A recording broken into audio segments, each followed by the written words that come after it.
जी हमारे बीच में आए हैं। एक बार जोरदार तालियों के साथ अभिनंदन और स्वागत, जोरदार तालियों के साथ लगातार। मंच पर विराजमान तेरी पार्टी के माननीय प्रदेश अध्यक्ष मोहनलाल करोनी जी और मंच पर उपस्थित भारतीय जनता पार्टी के सभी नेतागण, गांव-गांव से पहुंचे मेरे पिता तुल्य बुजुर्गों, नौजवान साथियों, पूजनीय मातृशक्ति, हरियाणा ही नहीं देश का उज्जवल भविष्य, प्यारे प्यारे बच्चों, आज भारतीय जनता पार्टी के प्रत्याशी के तौर पर मैं आप सभी से कमल के फूल पर 5 तारीख को बटन दबाने की अपील करता हूं। आपसे विनती करता हूं कि कमल के फूल का बटन दबाकर तीसरी बार भारतीय जनता पार्टी के हरियाणा में सरकार में आने का काम करें। जब आप 5 तारीख को कमल का फूल का बटन दबाने का काम करेंगे, नायब सिंह सैनी जी आपके सपनों का हरियाणा बनाने का काम करेगा और कृष्ण बेटी आपके सपनों का नरवाड़ा बनाने का काम करेगा।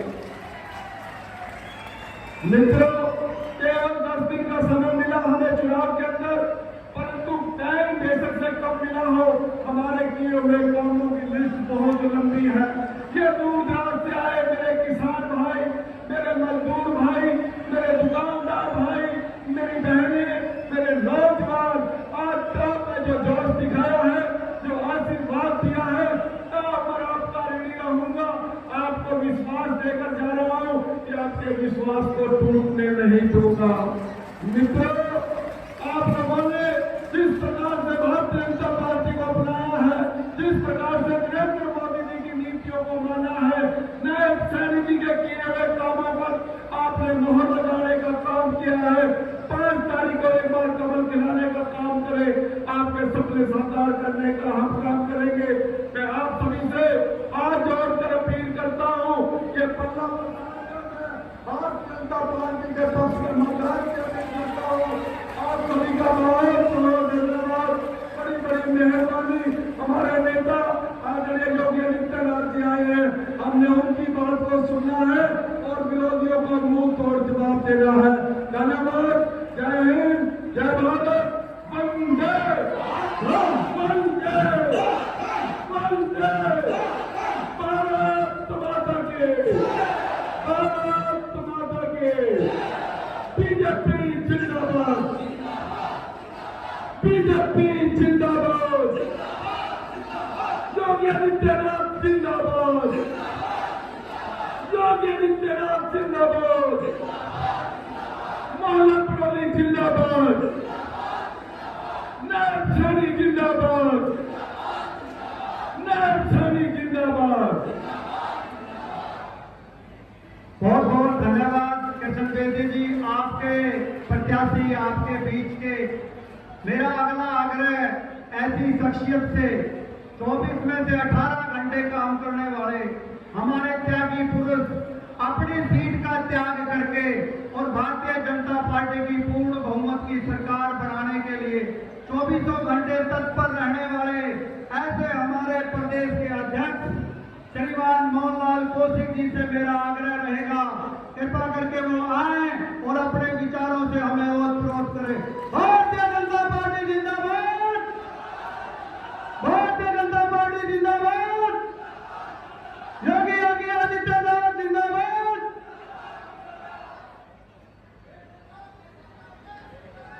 एक बार सभी मुट्ठी बंद करके जयकारा लगाएंगे, भारत माता की, भारत माता की, जय जय श्री राम, जय जय श्री राम। आज हमारी इस नरवाड़ा की पावन पवित्र भूमि पर पहुंचे हिंदू सम्राट भारत की 140 करोड़ जनता के हृदय में वास करने वाले उत्तर प्रदेश के लोकप्रिय मुख्यमंत्री योगी आदित्यनाथ जी आज इस 2024 के चुनाव के बीच में पहली संबोधन करने के लिए, पहली सभा नरवाड़ा में संबोधित करने के लिए पहुंचे हैं। एक बार सभी से निवेदन खड़े होकर जोरदार स्वागत, खड़े होकर ताली बजाते हुए सभी जय जय श्री राम, जय श्री राम, जय जय श्री राम।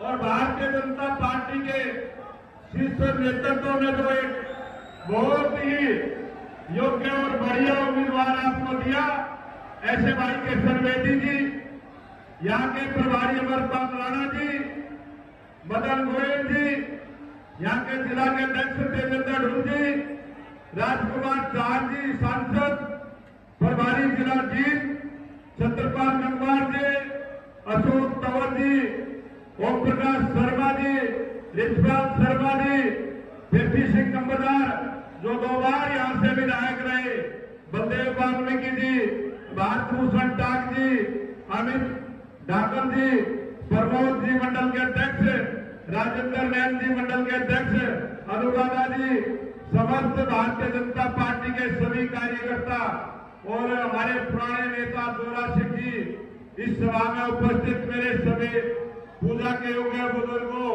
नौजवान साथियों, पूजा के योग्य मेरी माता बहने, छायाकार पत्रकार साथियों, आज आप सब जिस जोश और उत्साह के साथ योगी आदित्यनाथ को सुनने के लिए पहुंचे हैं, भाई किशन बेदी जी को आशीर्वाद देने के लिए पहुंचे हैं, मैं आप सभी का हार्दिक स्वागत अभिनंदन करता हूं। और आज आप सबके आशीर्वाद से नर्मदा में जो आज तक भारतीय जनता पार्टी का कमल नहीं खिला है, मुझे आपके जोश से, आपके उत्साह से लगता है कि इस आने वाली विधानसभा चुनाव में आपने कमर कस ली है, आपने संकल्प लिया है, भाई किशन बेदी जी को विधानसभा में भेजने का काम करेंगे। और आपने संकल्प लिया, आपके उत्साह से लगता है कि हरियाणा प्रदेश के लोकप्रिय मुख्यमंत्री नायब सिंह सैनी को आपने दूसरी बार मुख्यमंत्री बनाने का भी संकल्प आज नरवाड़ा की जनता ने लिया है। आज भारतीय जनता पार्टी के इस चुनावी आगाज को करने के लिए हमारे लोकप्रिय मुख्यमंत्री उत्तर प्रदेश से आए योगी आदित्यनाथ जी, मैं आपका इस हरियाणा प्रदेश की भूमि पर भारतीय जनता पार्टी और तमाम हरियाणा प्रदेश की जनता की तरफ से आपका स्वागत अभिनंदन करता हूं। आज हरियाणा प्रदेश में लगातार 10 वर्षों से भारतीय जनता पार्टी की सरकार है और इस सरकार ने जो काम किए और जो हमारा संकल्प पत्र भी जारी किया और उसमें हमने महिलाओं को जो सम्मान देने का काम किया है, जैसे ही 8 तारीख को रिजल्ट आएगा, नई सरकार बनेगी, हरियाणा प्रदेश की सभी अपनी बहनों को 2100 रुपए देने का काम हमारी सरकार करेगी। उसी प्रकार से तमाम महिलाओं को 500 रुपए का गैस का सिलेंडर हमारी सरकार दे रही है।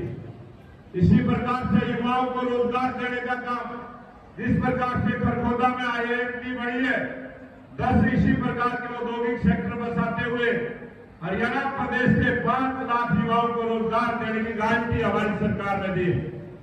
इसी प्रकार से गरीब आवास योजना के तहत 5 लाख गरीब परिवारों को आवास देने की योजना नायब सिंह सैनी जी की सरकार की है।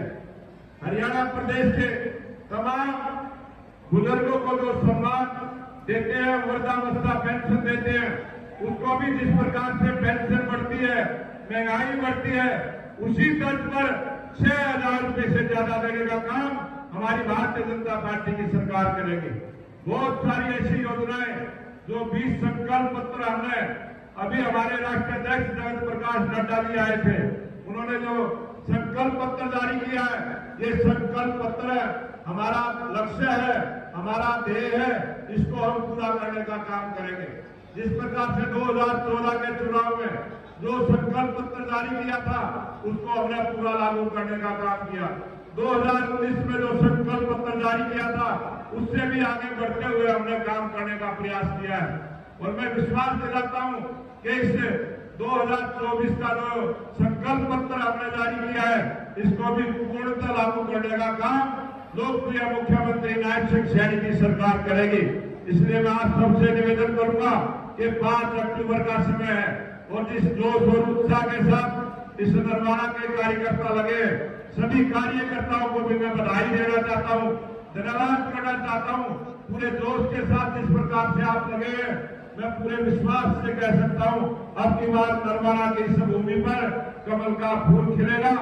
आपके आशीर्वाद से कृष्ण बेदी जी विधायक बनेंगे।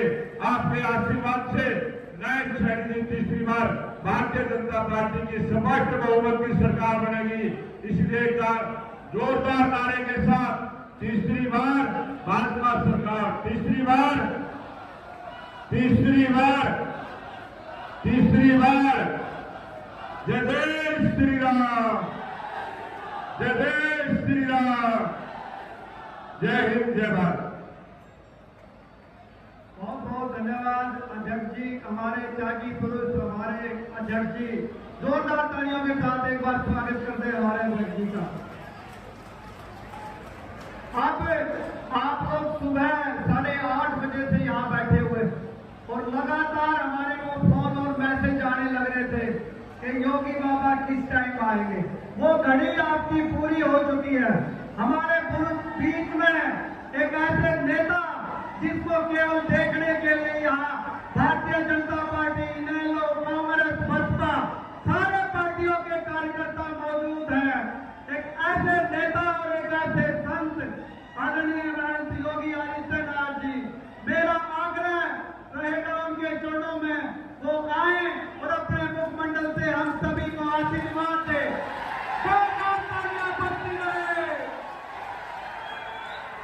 श्रीमती रामचंद्र की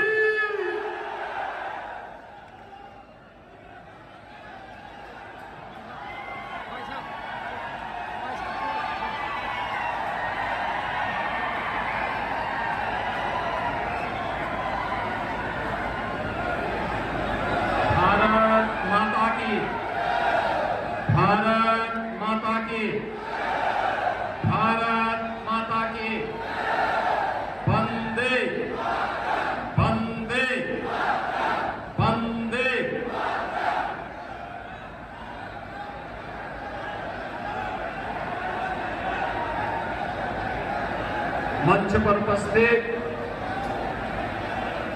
भारतीय जनता पार्टी हरियाणा के कर्मठ और लोकप्रिय प्रदेश अध्यक्ष श्री मोहन लाल कौशिक जी,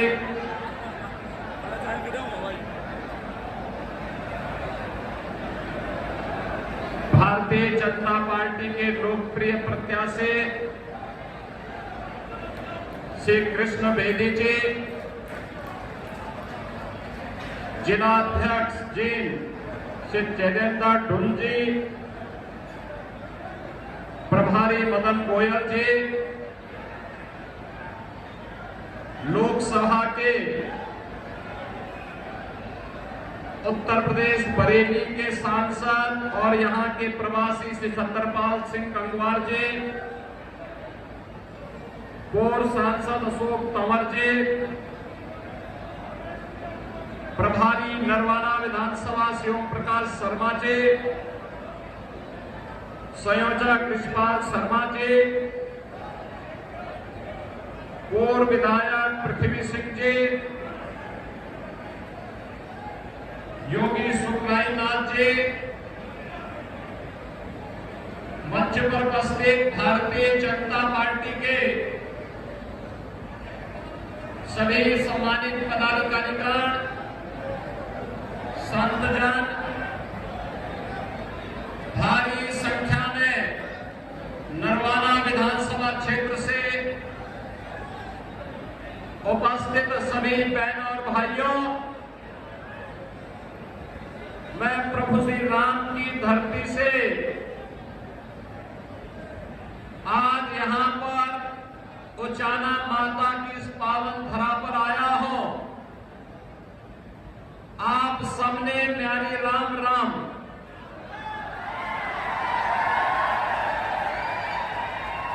बहनों और भाइयों, राम नाम की ये महिमा है कि आज मैं आप सबसे यहां पर मिल पा रहा हूं और अयोध्या में 500 इंतजार अब समाप्त हुआ। प्रभु श्री रामलला का भव्य मंदिर का निर्माण पूरा हो चुका है। रामलला वहां विराजमान हो चुके हैं।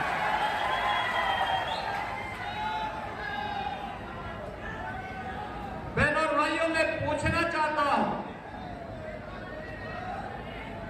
जिस राम के नाम से हमें भवबंधन से मुक्ति मिलती है,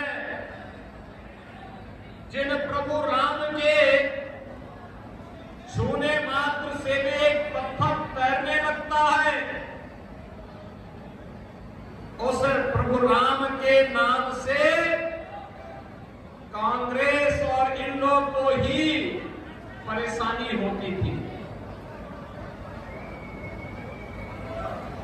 अगर आजादी के तत्काल बाद अयोध्या में राम मंदिर का निर्माण नहीं हो पाया, तो इसके लिए सेकुलर विजन का लवादा ओढ़ने वाले लोग जिम्मेदार हैं, जिनका एक ही प्रयास था, एक प्रकारेण भारत की आस्था का अपमान करना, भारत के महापुरुषों का अपमान करना। कांग्रेस भी और इन लोग भी लगातार जीवन भर यही कार्य करती रही। बहनों और भाइयों, इससे बड़ा और क्या हो सकता है। एक और अयोध्या में प्रभु रामलला के भव्य मंदिर का निर्माण का कार्य संपन्न हुआ, रामलला विराजमान हुए, और दूसरी तरफ अयोध्या के इंटरनेशनल एयरपोर्ट का नाम त्रिकालदर्शी ऋषि महर्षि वाल्मीकि जी के नाम पर करने का काम भी प्रधानमंत्री मोदी जी ने किया। बहनों भाइयों, मैं इसीलिए कह रहा हूं, ये कांग्रेस हो या इन लोग, ये जितने भी दल हैं, ये अपने परिवारवाद में इतने मस्त हैं। ये कभी बाबा साहब भीमराव अम्बेडकर का अपमान करते हैं, कभी प्रभु राम का अपमान करते हैं, प्रभु श्री कृष्ण का अपमान करते हैं, भारत की सुरक्षा में सेंध लगाने का कार्य करते हैं, और अपने राजनीतिक स्वार्थ के लिए सुरक्षा इनके लिए कोई मायने नहीं रखती। जब भी इन्हें सत्ता प्राप्त हुई, अनुसूचित जाति के लोगों पर अत्याचार, जब भी इनको सत्ता प्राप्त होती है, सुरक्षा पर सेंध लगाना, दंगा कराना, यही इनका कार्य रहा है। और यही कारण रहा है कि कांग्रेस ने अपने आजादी के बाद सबसे लंबे समय तक देश के अंदर शासन करने के बावजूद एक भी एयरपोर्ट का नामकरण महर्षि वाल्मीकि के नाम पर नहीं किया। एक भी एयरपोर्ट का नामकरण संत रविदास जी के नाम पे नहीं किया। एक भी एयरपोर्ट का नामकरण इन्होंने बाबा साहब भीमराव अम्बेडकर के नाम पर नहीं किया। यहां पर वे लोग करते थे केवल अपने नाम पर, अपने पूर्वजों के नाम पर। बच्चा पैदा बाद में होता था, पहले उसका नामकरण हो जाता था, उनके नाम से किसी एयरपोर्ट स्टेडियम का नाम रख दिया जाता था। और इसीलिए आज जब ये विधानसभा हरियाणा का चुनाव हो रहा है, तो मैं आपका आह्वान करने के लिए आया हूं। याद करिए 2017 के पहले उत्तर प्रदेश की स्थिति क्या थी। आबादी का सबसे बड़ा राज्य किन स्थितियों में था। हर तीसरे दिन दंगे होते थे, अराजकता चरम पर थी, बेटी सुरक्षित नहीं थी, व्यापारी का कोई सम्मान नहीं था, और अराजकता चरम पर थी, विकास बाधित था। आज बहनों और भाइयों, प्रधानमंत्री मोदी जी के मार्गदर्शन में उत्तर प्रदेश की डबल इंजन की सरकार ने दंगों से सर्वथा मुक्ति प्राप्त करती है। अब पिछले 7.5 वर्ष में एक भी दंगा उत्तर प्रदेश के अंदर नहीं हुआ, एक भी दंगा नहीं हुआ, क्योंकि दंगा करने वालों के लिए इस सामने उपकरण खड़ा कर दिए हैं कृष्ण बेदी ने पहले ही। दंगा करने वाला व्यक्ति जानता है कि दंगा करेगा तो बहन और भाइयों से मालूम है कि 7 पुस्तों की जो कमाई होगी ये जब्त हो जाएगी और ये गरीबों में वितरित हो जाएगी। आज यूपी में दंगा नहीं, आज बिना भेदभाव के सबका साथ और सबके विकास की भावना के अनुरूप विकास के कार्य हो रहे हैं। आज उत्तर प्रदेश भारत के विकास का बैरियर नहीं बल्कि उत्तर प्रदेश भारत के विकास का ग्रोथ इंजन बनकर के तेजी के साथ आगे बढ़ रहा है। डबल इंजन की सरकार है तो डबल स्पीड के साथ आगे बढ़ रहा है और यही प्रकार आपके हरियाणा में भी हुआ। बहन और भाई तो यहाँ भाई भतीजावाद था, कांग्रेस का रहा हो या इन लोग का रहा हो, जो यहाँ गुंडागर्दी थी, जो यहाँ चौर वसूली होती थी, जो भ्रष्टाचार था, पहले माननीय मनोहर लाल खट्टर जी के नेतृत्व में और उसके उपरांत अब नायब सिंह सैनी के नेतृत्व में भारतीय जनता पार्टी की डबल इंजन की सरकार हरियाणा को भारत के विकास का एक महत्वपूर्ण केंद्र बिंदु बनाने का काम की है। आजादी के बाद ये पहली सरकार भारतीय जनता पार्टी की थी जो 10 वर्ष पहले आपने चुनी थी। यहां पे मनोहर लाल खट्टर जी के नेतृत्व में हो या नायब सिंह सैनी जी के नेतृत्व में, जिस सरकार ने बिना भेदभाव के शासन की योजना का लाभ हर गांव, हर गरीब, हर किसान, हर नौजवान और बिना भेदभाव के हर जाति, हर मत और हर संप्रदाय तक पहुंचाने का काम किया।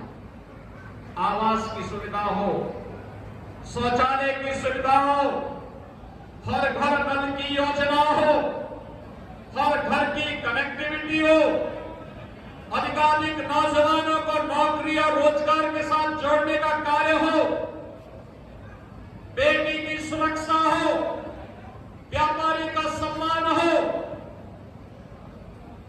धर्मस्थलों के पुनरुद्धार के लिए कार्य योजना बनाने का कार्य हो, ये सभी कार्य द्रुत गति से पिछले 10 वर्ष के अंदर हरियाणा के अंदर देखने को मिले हैं।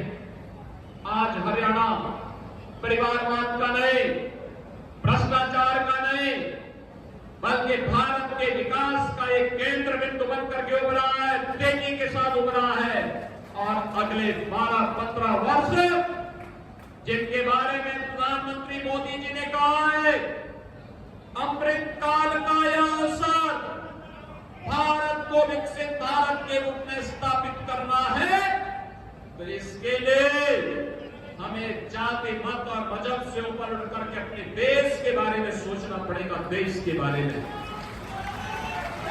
बहनों भाइयों, मैं तो आपसे कहने के लिए आया हूं, आपसे मैं यही कहने के लिए आया हूं, याद करिए इन लोगों का हरियाणा के बाहर कोई अस्तित्व नहीं, एक अकेले कोई विकास कार्य नहीं करा सकता, इनकी क्षमता भी नहीं है, तो उसे वोट देने का मतलब आपका वोट बेकार जाना है। कांग्रेस अपनी विघटनकारी मानसिकता के लिए जानी जाती है।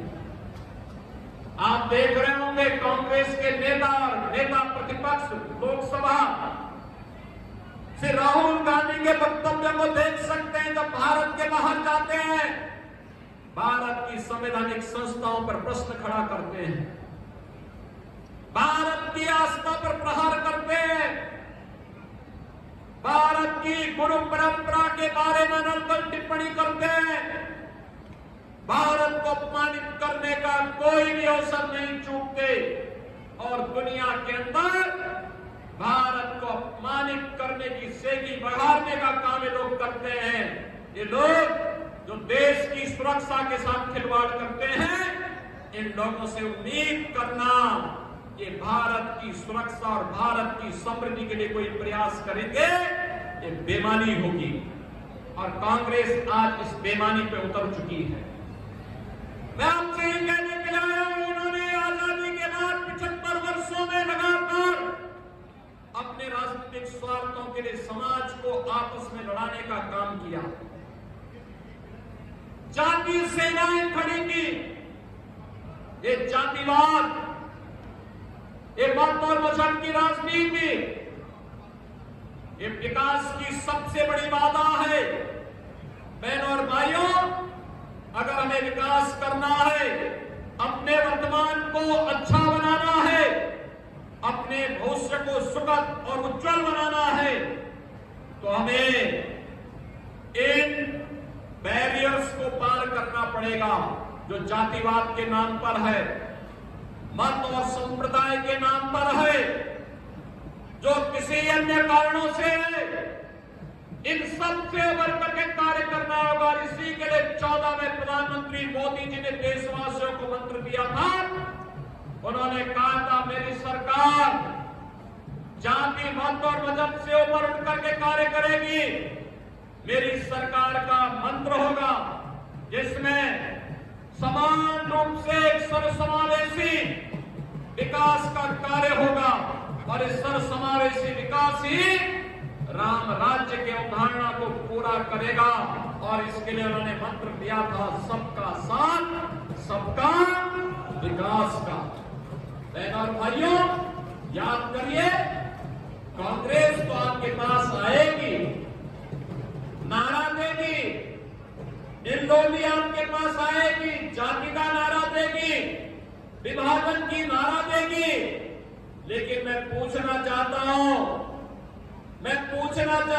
कांग्रेस और इन लोगों से पूछना चाहता हूं, इन्होंने जब ने सत्ता मिली थी तब क्या किया था? कैसे कैसे नजारे थे इनके समय में? लूट धड़ल्ले से होती थी, यहां तक कि हिंदू मंदिरों से भी ये लोग पैसा ले लेते थे।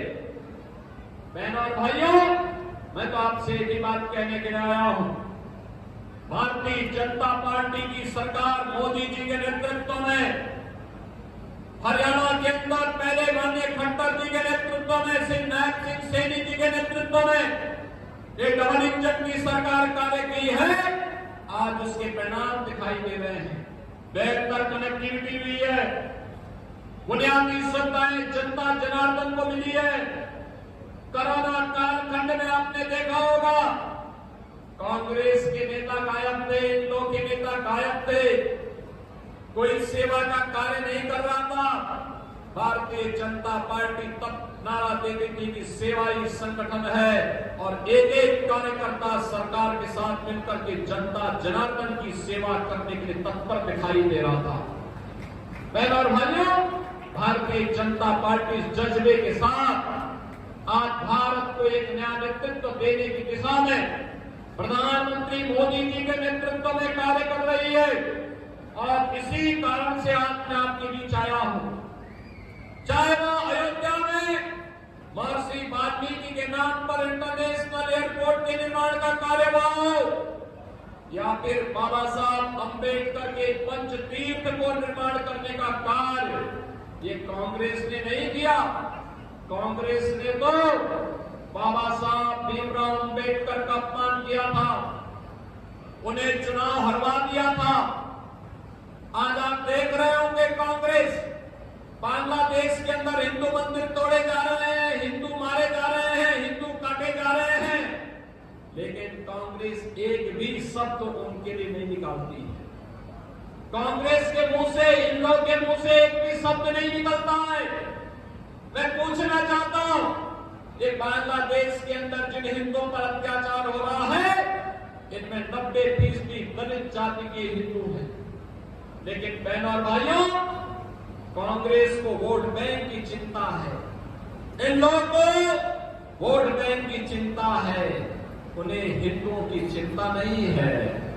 और इसीलिए तो बाबा साहब भीमराव अम्बेडकर कई लोग अपमान करते हैं। कांग्रेस ने बाबा साहब भीमराव अम्बेडकर से जुड़े हुए किसी भी तीर्थ के विकास में कभी रुचि नहीं ली। मोदी जी हैं जिन्होंने बाबा साहब भीमराव अम्बेडकर की जन्मभूमि मऊ मध्य प्रदेश में भव्य स्मारक बनाया। बाबा साहब भीमराव अम्बेडकर के उच्च शिक्षा का अध्ययन करने के लिए ब्रिटेन के जिस भवन में रहकर के मैंने उच्च अध्ययन प्राप्त किया था, उस भवन को मोदी जी ने भारत सरकार और महाराष्ट्र सरकार के साथ मिलकर के खरीदा और फिर भारत से जाने वाले अनुसूचित जाति के छात्रों के लिए छात्रावास और गेस्ट हाउस बनाया। उस भवन को बाबा साहब भीमराव अम्बेडकर का स्मारक भी बनाया और उन्हें स्पेशल स्कॉलरशिप की छात्रों के लिए उपलब्ध करवाई। बाबा साहब भीमराव अम्बेडकर ने दिल्ली में रह करके अपना सार्वजनिक जीवन जहां व्यतीत किया, वहां बाबा साहब भीमराव अम्बेडकर का भव्य स्मारक बाबा साहब अम्बेडकर इंटरनेशनल सेंटर के रूप में विकसित हो चुका है। कभी दिल्ली में जाकर के देखिए, बाबा साहब ने जहां अपनी दीक्षा ली थी, वह भूमि को भी एक भव्य स्मारक बनाने का काम प्रधानमंत्री मोदी जी के नेतृत्व में हुआ है। बाबा साहब भीमराव अम्बेडकर ने, बहनों और भाइयों, अंतिम यात्रा जहां उनकी निकली थी, उस चैत्य भूमि में भी भव्य स्मारक बनाने का काम भारतीय जनता पार्टी ने किया है। ये पंचतीर्थ बाबा साहब भीमराव अम्बेडकर से जुड़े हुए भारतीय जनता पार्टी की नेतृत्व की, मोदी जी की नेतृत्व की सरकार ने बनाए हैं। और इसीलिए आज मैं आपके पास आया हूं कहने के लिए, चुनाव में जाति के नाम पर तमाम लोग आपके बीच आएंगे। कोई कांग्रेस के नाम पर आएगा, कोई लो के नाम पर आएगा, कोई निर्दल आपके बीच में आएगा। लेकिन बहनों और भाइयों, ये सब बिना पेटे के लोटे हैं, लुढ़कने वाले हैं। इनका कोई अपना अस्तित्व नहीं, कोई वजूद नहीं। इनके पास विकास का कोई विजन नहीं है। युवाओं के उज्जवल भविष्य को आगे बढ़ाने के लिए इनके पास कोई योजना नहीं है। इनकी नीयत भी ठीक नहीं है और राष्ट्र के प्रति की नीति भी अच्छी नहीं है। और इसीलिए आज हम सब आए हैं। भारतीय जनता पार्टी ने जो कहा सो करके दिखाया, जो कहा सो करके दिखाया। याद करिए, आज भी देश की सुरक्षा के लिए अपनी जान की बाजी लगाता है हरियाणा का जवान। बॉर्डर की सुरक्षा के लिए, सीमा की सुरक्षा के लिए कांग्रेस के समय में चीन और पाकिस्तान भारत की सीमा में घुसते थे। आज वे हमारी सीमा में नहीं घुसते, बल्कि अगर किसी ने कुछ साहस किया तो भारत का बहादुर जवान पाकिस्तान के अंदर घुस करके पूरी तरह सर्जिकल स्ट्राइक करके उनके आतंकी कैंपों को नष्ट करने का काम करता है। मैं पूछना चाहता हूं, क्या ये कांग्रेस के नेतृत्व में, क्या ये राहुल गांधी के नेतृत्व में, क्या ये संभव हो सकता था? क्या कभी नहीं हो सकता। और मैं पूछना चाहता हूं, कश्मीर में धारा 370 का एक कांग्रेस हटाती क्या? धारा 370 हटाने का मतलब आतंकवाद की ताबूत में अंतिम कील ठोकने का काम करती है। अब आतंकवाद नहीं पनप सकता, अंतिम श्वास गिन रहा है। ये छोट-मोट घटनाएं जो होती है ना, ये मान के चलिए, जब दीपक बुझता है ना तो वो तेजी के साथ जलता हुआ दिखाई देता है। याद रखना, ये तेजी के साथ, उतनी तेजी के साथ बुझ भी जाएगा। आतंकवाद सदैव के लिए समाप्त हो जाएगा भारत के अंदर से। और कश्मीर में धारा 370 क्या कांग्रेस हटा पाती? क्या कभी नहीं हटाती कांग्रेस, क्योंकि कांग्रेस ने ये लगाया था। और मैं पूछना चाहता हूं, क्या अयोध्या में राम मंदिर का निर्माण और रामलला को 500 वर्षों के बाद एक कांग्रेस बिठा पाती? क्या ये काम कर पाते? क्या बहनों और भाइयों, में यही पूछने के लिए आया हूं। ये इल्लो हो या कांग्रेस, ये न विकास करा सकते हैं, ये न आपको सुरक्षा दे सकते हैं, ये न बेटी को सुरक्षा दे सकते हैं, ये न व्यापारी को सम्मान दे सकते हैं, ये किसानों को खुशहाल नहीं कर सकते हैं। ये लोग किसी भी प्रकार से देश को सुरक्षा नहीं दे सकते, आतंकवाद से नहीं लड़ सकते, नक्सलवाद से नहीं लड़ सकते, उग्रवाद से नहीं लड़ सकते, और ये आपकी आस्था का भी सम्मान नहीं कर सकते। जब ये किसी लायक नहीं है तो इन्हें वोट के लायक क्यों बना रहे हैं? वोट भी मत दीजिए इनको। और यही आह्वान करने के लिए आया हूं मैं कि आप सब जो आपके वर्तमान को और आपके भविष्य को उज्जवल बनाने में योगदान दें, उस भारतीय जनता पार्टी को वोट दें। और भारतीय जनता पार्टी ने एक योग्य और कर्मठ नेता को, श्री कृष्ण बेदी को आपके बीच में प्रत्याशी बनाकर दिखाया है।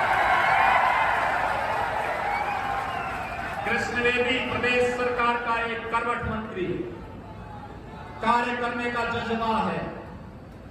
अनुसूचित जाति में किसी भी जाति का हो, सबको गले से लगाने का जिसके अंदर जज्बा है, जिन्होंने अपने जीवन का मंत्र बनाया है संत रामानंद की इस पंक्ति को कि जाति पाति पूछे नहीं कोई, हरि को भजे सो हरि का होई। और इस भाव के साथ श्री कृष्ण बेदी लगातार यहां पर भारतीय जनता पार्टी के कार्यकर्ता के रूप में हरियाणा के विकास के लिए मनोहर लाल खट्टर जी के नेतृत्व में, फिर नारायण सिंह सेठी जी के नेतृत्व में लगातार यहां के विकास के लिए कार्य किए हैं।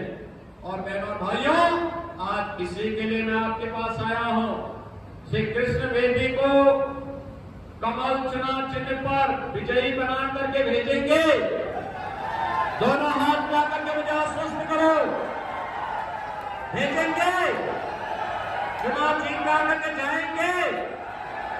बहनों और भाइयों, चुनाव जीतेंगे तब जब आप मेरी बात सुनेंगे, जो मैं कहूंगा वो कार्य करेंगे। आज जितने लोग यहां पर हैं, मेरे साथ संकल्प लीजिए कि 10-10 वोट आप सभी अपने वोट के साथ साथ 10-10 वोट कमल चुनाव चिन्ह पर भाजपा को दिलाएंगे, सभी लोग दिलाएंगे। तो मेरे साथ बोलेंगे, भारत माता की